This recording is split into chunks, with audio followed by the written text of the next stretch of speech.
Hello friends, welcome to NEET career. आज के इस वीडियो में बात करेंगे आंसर के रिलीज होने के बाद और ओएमआर सीट पब्लिश होने के बाद जब कैंडिडेट्स ने अपना स्कोर देखा और उनको जो एक्सपेक्टेड स्कोर जो आंसर की पब्लिश हुई थी कोचिंग इंस्टीट्यूट के साइट से, उसके बाद जो आइडिया लगाया था और अभी एक्चुअल में जो उनको स्कोर दिख रही है उसमें क्या डिफरेंस आया है, क्या ट्रेंड आया है और उस ट्रेंड को देखते हुए जो गवर्नमेंट का कट ऑफ स्कोर है उस पर क्या इम्पैक्ट आ सकता है, क्वालिफाइंग कट ऑफ स्कोर है उस पर क्या इम्पैक्ट आ सकता है, उसी पे आज का वीडियो केंद्रित है। अगर आप इस चैनल पे न्यू हैं तो इस चैनल को सब्सक्राइब करके रख लें।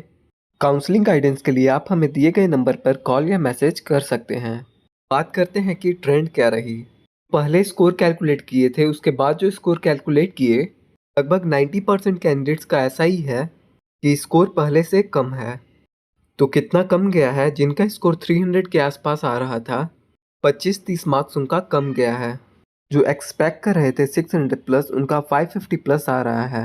500 प्लस एक्सपेक्ट कर रहे थे उनका 560 570 के बीच में स्कोर आ रहा है। तो 25 से लेकर के 30 मार्क्स सबका कम स्कोर दिख रहा है, का 10 मार्क्स कम आ रहा है। जो 200 बोल रहे थे उनका 190 बन रहा है। जिन्होंने बोला था कि 140 तो उनका 130 बन रहा है।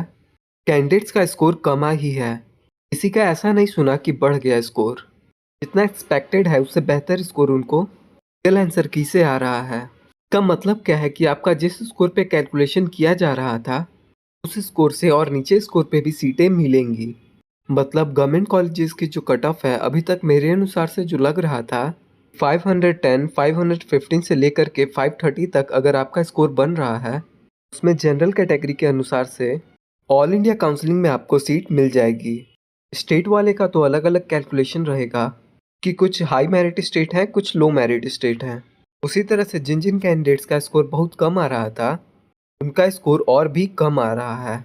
तो जो क्वालिफाइंग कट ऑफ स्कोर होगी उसमें भी गिरावट आपको देखने को मिलेगी। तो जो क्वालिफाइंग कट ऑफ पहले अगर 120 नंबर 125 नंबर बन रहा था वो 110 नंबर हो जाएगा। कैटेगरी की क्वालिफाइंग कट ऑफ हो सकता है 100 से भी नीचे चला जाए। ये डिफरेंस देखने को मिला है आंसर की पब्लिश होने के बाद।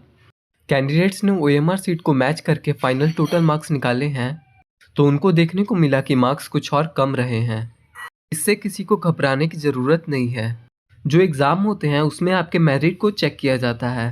मेरिट का मतलब कोई मार्क्स नहीं होता है, मेरिट का मतलब परसेंटाइल होता है।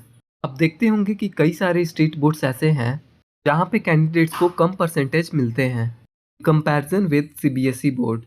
इसका क्या मतलब है कि उसमें जो टॉपर ही है वो सीबीएसई बोर्ड के एवरेज स्टूडेंट्स के बराबर मार्क्स लाया है। तो उसमें मार्क्स देने का जो पैटर्न है बहुत स्ट्रिक्ट है, कम मार्क्स दिया जाता है। पेपर टफ आते हैं तो मार्क्स कम मिलते हैं। इसका मतलब ये नहीं कि आपका मेरिट लो हो गया। कहाँ पर स्टैंड करते हैं out of those 100,000 candidates, merit आपका उस पर डिपेंड करता है। तो मेरिट डिपिक्ट होता है रैंक से, तो आपकी रैंक अच्छी ही बनेगी। मार्क्स कम भी आ रहे हैं तो भी अच्छी रैंक बनेगी, उसमें आपको घबराने की ज़रूरत नहीं है। आपका रिजल्ट आ जाएगा, उसके बाद जैसे ही रैंक आपको पता चलेगा तो बहुत सारे कैंडिडेट्स खुश हो जाएंगे कि उनका रैंक उतना ख़राब नहीं बना, जैसा सोचते थे वैसा ही बना। बहुत सारे कैंडिडेट्स जो डाउट में थे गवर्नमेंट मिलेगा नहीं मिलेगा, बहुत सारे कैंडिडेट्स को गवर्नमेंट का खुशखबरी मिल जाएगा कि रैंक दिखते ही आपको पता चल जाएगा। जैसा कि प्रिडिक्शन हमने किया था पीछे, उससे आप मैच कराएंगे तो इस नंबर पे आप कॉल या मैसेज कर सकते हैं। तो ये रही कहानी आंसर की आने के बाद। क्या डिफरेंस आया है? तो और बेहतर ही हो गया है। कम स्कोर पे भी आपका अच्छा रैंक बन रहा है, मतलब कम स्कोर पे भी रिलेटिवली जो कैलकुलेशन था आंसर की आने के पहले उससे कम स्कोर पे आपको गवर्नमेंट कॉलेज और उससे कम स्कोर पे भी आप क्वालिफाई हो जाएंगे। तो इसी के साथ इस वीडियो को यहाँ पर एंड करते हैं। मिलते हैं किसी दूसरे वीडियो में। Thank you for watching, have a nice day.